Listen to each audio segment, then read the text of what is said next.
I completely switched from the iPhone 16 Pro Max to the brand new Galaxy S25 Edge, but I had one major concern. At its absolutely massive 6.7-inch size, the S25 Edge is only 5.8mm thin and only comes in at 163 grams, which compared to the S25 Ultra is just a night and day difference. But this thin and light form factor comes with the biggest compromise of battery size, because on the S25 Ultra you get a 5000 mAh battery, whereas on the Edge you only get a 3900 mAh battery, which is kind of tiny by modern flagship standards. So without any further ado, this is a real world day in the life endurance test of the Galaxy S25 Edge. So my day started just after 6:30 AM, and after using my phone here and there for a little bit, I headed to the gym early in the morning. Now throughout the day, I'm going to be using this phone with this MagSafe case from Spigen along with some other MagSafe accessories to make my day just a whole lot more convenient. And I think this is a good time to mention that I'm going to be pairing the Edge with my Galaxy Watch Ultra and my Buds 3 Pro for the whole proper Samsung ecosystem experience. I'm also getting some footage here too, because the Edge actually has a 200 megapixel wide angle sensor like the Ultra,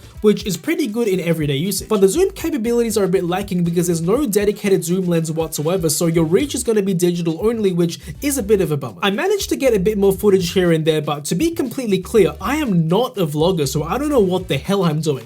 But what I do know is that throughout this time, I'm really pushing the Edge because I'm using the cameras, I'm streaming audio and video over 5G to a display that's almost at max brightness, I'm streaming to my Galaxy Buds and I'm connected to my Watch Ultra as well, so the phone is really going through the full work. So after that fairly intensive session, not for me, the phone, it dropped to about 74% after 1 hour and 23 minutes of screen on time, and that's just after 9 AM, so that's pretty decent all things considered. After I got home, it was pretty chill, at least for the phone, because what I'd mainly use it for is like business things like calendars and emails and maybe scrolling TikTok and having a YouTube video playing in the background to like keep me entertained while I'm doing something else, so nothing too intensive for the phone itself. And that brings me to now, almost 8:30 PM, and now my battery level is at 17% with around 5.25 hours of active screen on usage. And if I extrapolate those numbers outwards, I get about an hour of extra usage before my phone finally conks out, which I'm honestly kind of surprised with and impressed by for the S25 Edge. Because despite the comparatively tiny 3900 mAh battery, the S25 Edge